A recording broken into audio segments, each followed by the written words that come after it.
piece of gum on top of a grape first form. And it's lukewarm, you know? Still good. All right, picture this. You gotta go back. Go back, you gotta get like the scope. Is the welder in the way?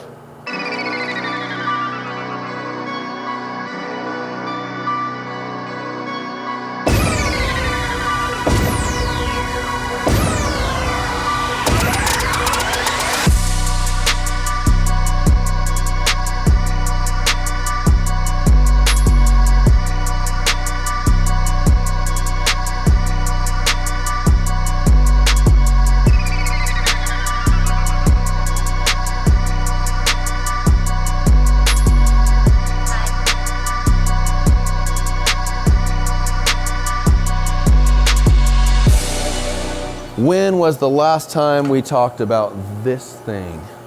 So, happy Monday. This is Kevin Hingel's Raptor. To get into more detail, and I may have done this last time. Let me turn this off. I hear the water cooler. I may have done this last time a little bit. So, you guys, a lot of you guys know my story. I worked at Ryan Kibbe's shop 2018, 2019. It was like kind of an entry test if I was going to go full time there or not. And it was to start constructing this cage. So I did a lot of this. I think Evan finished most of it, you know, but I know I got the upper roof section done and possibly the back wall. And I just came in there and slayed on the weekend. And that was like where I started. Kevin and I both have gone through a lot of life over the last 5 years, 6 years. And it's been like a period of growth, right? And it's been awesome. And, you know, this thing was supposed to have a different kit on the front. And then, you know, they did the back half at Ryan's. And then, you know, when it came back for us, because we had to take some breaks on it. Kevin had some life stuff going on, so we had to take some breaks. Once it came back, he's like, hey, I want you to put this kit on. And it was like a Baja kit. It's like an old, rusty, crusty Brenthal kit. And I'm like, dude, you got this awesome chassis. And then we're going to put he's like, I just want to get it done. Blah, blah. And, you know, it's one of those things. I see that. But at the same time, like, you're already in it. You've already had this thing running before. It went to the other shop. And then you cut it all apart.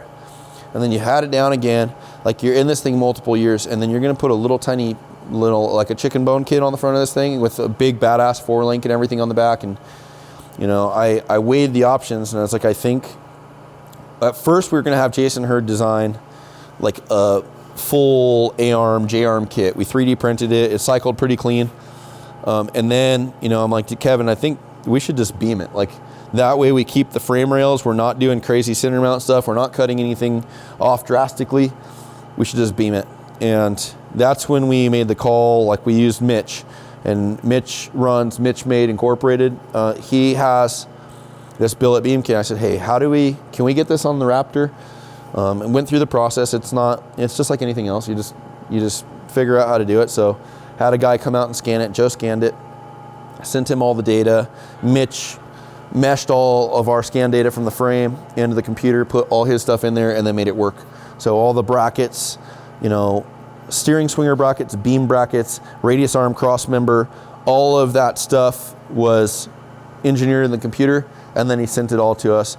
Mitch has been one of those people that is great to work with. If you guys are looking for beam kits, I would strongly suggest Mitch, just because on the phone, always available, shoots the parts out, everything's fast. We had like a little hub thing that we needed to get through, boom, immediately. It doesn't even say, give me those other ones back, shoots us another pair. Like, it was awesome. So we have, it's not on here, and I don't think we even had an update since the last time when it had like a kit front end thing going on.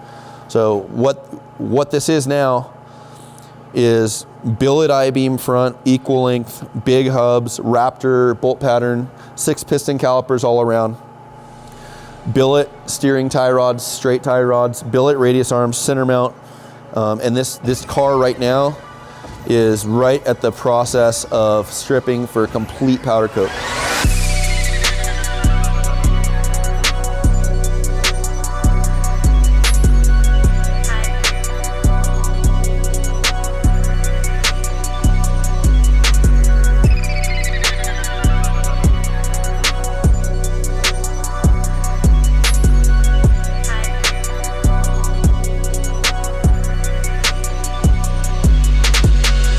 so the special thing is here, the privilege that Kevin has given me to lead him in the right direction.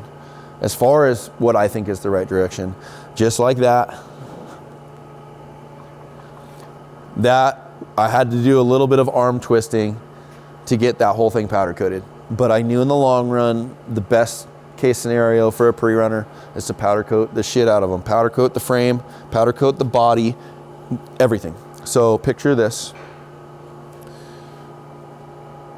Copper, metallic, gloss, copper. All the frame, all the tube work, the entire cab, all the interior roll cage, all the back half, everything on this car, less the mini fenders, less the tin work that's up front. Everything goes copper. It's not gonna be the copper that we want, where it's like chrome copper, you know, a couple dips away from being chrome, but it'll be a really good root beer, you know, like a bright copper root beer color, which I think will still be a really good thing. I got something to show you. So this is what I'm expecting. Just don't mind the cool bed cage. So that color, you know, like a penny, it would be what we're gonna expect. Same deal here. So this whole thing goes copper. Some miscellaneous other stuff, like I wanna say maybe the mesh inserts in the panels. All of the aluminum, so charge piping, billet trailing arms, that's the other thing, we have Mitch billet trailing arms on here, sway bar arms, tie rods, beams, radius arms, hubs. All that goes to Cerakote. Rockstar Coatings is gonna do that. That all goes to like a charcoal graphite gray, which is badass. I got something for you guys. So this is what we're looking at for like our billet parts, is this gray. So everything goes gray. And then what we do is all the tin work. I think it's gonna be best because all the, you know, the chassis is gonna be that gloss. So we'll do satin black on all this tin work in our contrast color. You know, so anything that's like the knuckles, the fabricated parts that go on the beams, like the knuckles, the slip-on portions, the slip-on radius portions, all that stuff can go to, you know, the swingers, all that can go to the black. And then, you know, the front firewall here, probably some of the floor, and the back firewall will go back to black. We'll just spray paint it, or if he wants to, you know, if Kevin wants to do like some kind of truck bed liner, that's fine. I wouldn't do it on the exterior areas just because when that Line-X stuff gets dirty, it is porous. And so what happens is the dust, it settles down into all the valleys, you know, if you put it under a microscope, and it's so hard to scrub out. And like the only way you can keep it up is just put more tire dressing on it or something. So anyways, we'll block some of this. And then for right now, I think we're gonna go back to white. So we'll paint the door jambs, the roof, and then all the glass will go back to white. So it'll be bold at first. When this comes back, it's gonna look gnarly. It's just gonna be one big copper thing, you know, but once it starts to go together and we tone that down by breaking the cab back into it and pulling, you know, the surfaces of the cab back with paint, then it's gonna go back to that. Let's look out here.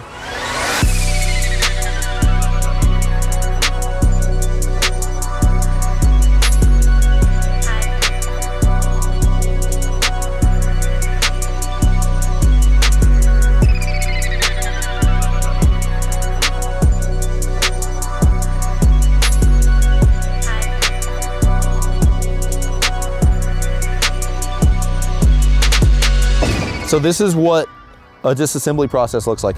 Fortunately, we have enough concrete and we have decent enough weather right now that we can lay this stuff out. When this has to live in a shop and be laid out, it's a different story. But what you're looking at is the majority of the parts for the car, less the engine, less the trans, less the fuel cell. The other thing we did is we took the fuel cell out, inspected the foam, inspected the bladder, made sure that's okay. All this is what, you know, the way to fail safe this, at least for myself, is to not count on the coater, you know, the Cerakote guy or the powder guy to get it right. So I'm gonna go with a piece of tape on every single part and I'm gonna indicate whatever we need to do on there, whether that says satin black or SB or something, you know, and we just tag all of it. The Cerakoter guy is gonna be a little easier because we're just gonna, you know, everything that he's doing is gonna be the same color. But, you know, all the blue stuff like the intercoolers, the fuel fill, battery tray topper, all that stuff. Like you can see a lot of this is separated for Cerakote right now. We broke the brakes apart. So those yellow calipers, those are bare 6 pistons. All that stuff is going to get powder coated. It'll get masked off in the appropriate areas, you know, and we're sorting through everything out here. So we'll go through it. Right now I'm finishing this last little bit on the hood. You can see right here, you can see there's this floating thing. What this is this is going to be a little cowl that just draws through here and it closes this out, because when you put this hood on, that big tin work in the front, it protrudes through here and it has reservoirs exposed right here. And then it drops down for the cooling. So it's getting maximum flow to the radiator and the cooling. And then all the extraction holes let the headers and everything breathe, you know, from the tin work.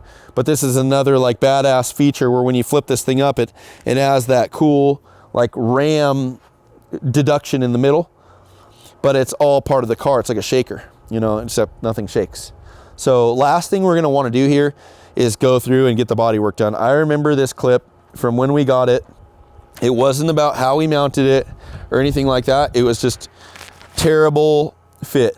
It's been through a lot of life, but it needs body work. It's gapped and weird. So, you know, we'll get this as good as we can, but I think what you're gonna see is you're gonna see the whole truck come together, and then, you know, the body work will be like the last thing we do. So we're gonna get it back, put all the plumbing into it. Current stuff is just finishing the tin work, and then once the tin work's done, it's gonna be weld everything. It's gonna, you know, we're gonna go through. You kind of only get one chance at the powder coat, so it's important to take our time and to go through and like wherever there's jagged edges, you know, wherever there's something we need to finish welding, anything that's gonna show up, like the frame, if there's gouges. This thing's had 3 lives essentially. So, you know, we need to take care of anything from its past life or its present and just make sure everything's gone through. And then, you know, plug any holes that we're not going to use or holes that aren't going to get plugs.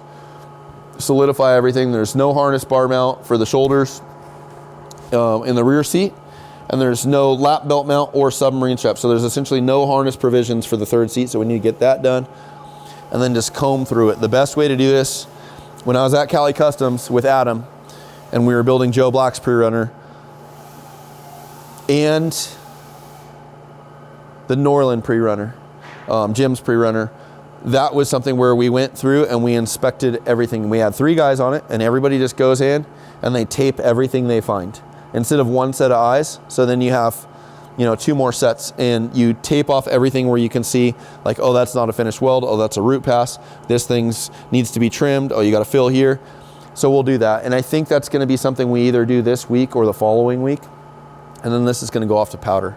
So it's, you know, I tell Kevin it's going to be really refreshing because this thing's been a challenge to him. You know, it's been, I'm sure, a thorn in his side for a lot of the time. And there's been a lot of highs and lows. And so I think seeing this thing all consistent, well, not where there's stuff sanded off and there's paint here and there's rust here and this here, and you know, feeling like it's a complete car is going to be super wholesome. And it'll be wholesome for us too, because we want to finish this thing for him. So again, Kevin, thank you for being who you are and letting us do this thing. And I'm proud to bring this thing to the finish line for you. Have a good day.